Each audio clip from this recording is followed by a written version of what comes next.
Good afternoon, ladies and gentlemen. Great to see you and great to see so many of you here.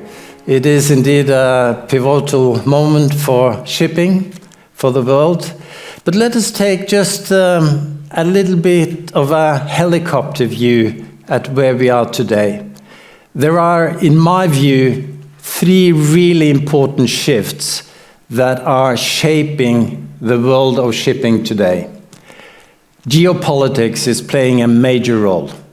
We've seen the troubles in the Red Sea, the basically closure of the Suez Canal, Russia's aggression war in Ukraine, and this has created a market where ton miles have really gone through the roof.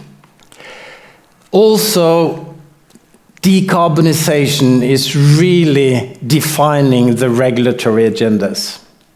And not least what happened at the IMO in April and what will happen in mid-October is certainly something that everyone is looking to and speculating and how things will pan out. But it just shows how important decarbonization is for shipping. The third shift that I would like to draw your attention to is on the technologies. We've seen and heard so much about fuels, about dual fuel engines, but there is so much more. It was mentioned in the video about carbon capture and storage, about how we can actually produce energy on board vessels with wind-assisted propulsion. And recently there's been lots of talk about artificial intelligence. And I think with all of this, and also realizing that in today's world, where we are moving at different speeds, the energy security situation is really challenging a lot of how we are addressing these things. At the core of all of this is naturally the seafarers, and we need to make sure that they stay competent, that they are confident with the work that they have to do, and not least, that they have viable and good careers at sea. Without the seafarers, the talk about shipping, about decarbonizing shipping, is really meaningless. Now, I would like to turn your attention a little bit to the fuel supply. It was mentioned.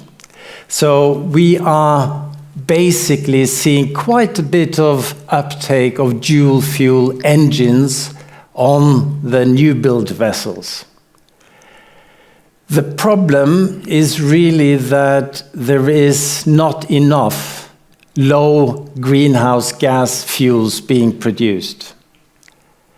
And as was mentioned here, come to 2030, shipping to meet the IMO targets would basically need 1/3 of the world production of low greenhouse gas fuels.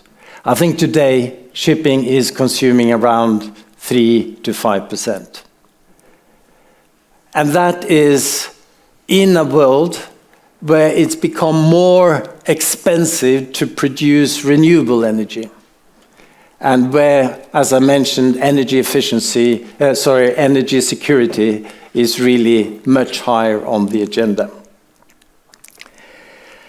So maybe some of you read Tradewinds last week, where I made a comment about why are we putting roadblocks in the LNG pathway.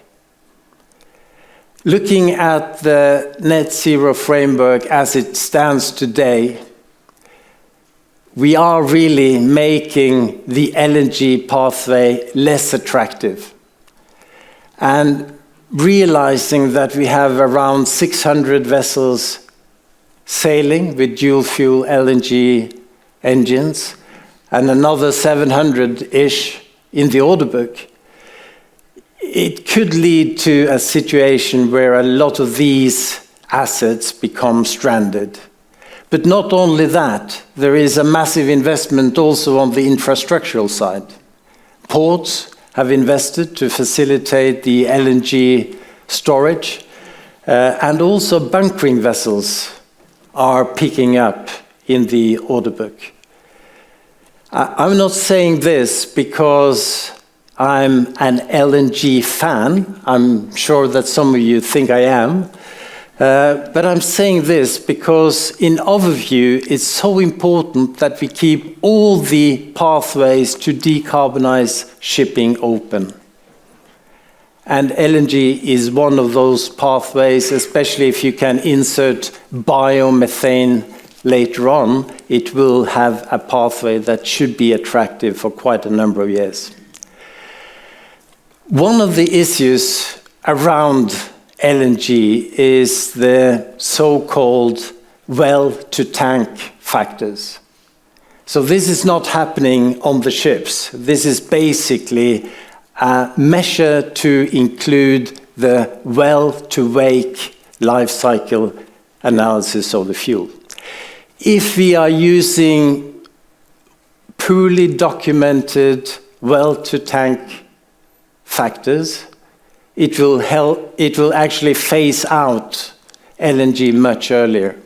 And there are studies based on science, based on facts, that show that these factors should not be taken as a world average, but rather be seen in the context of relevant supply chains for LNG as fuel.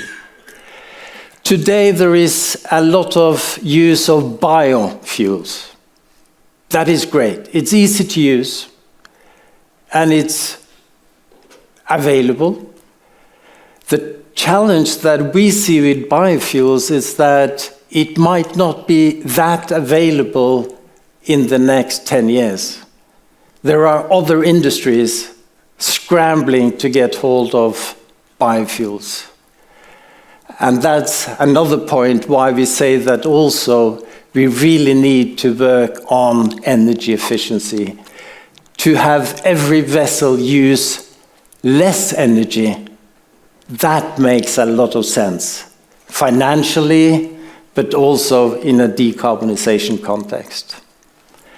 So, ladies and gentlemen, there are many obstacles on the road to decarbonization, but I think we should approach this road with pragmatism.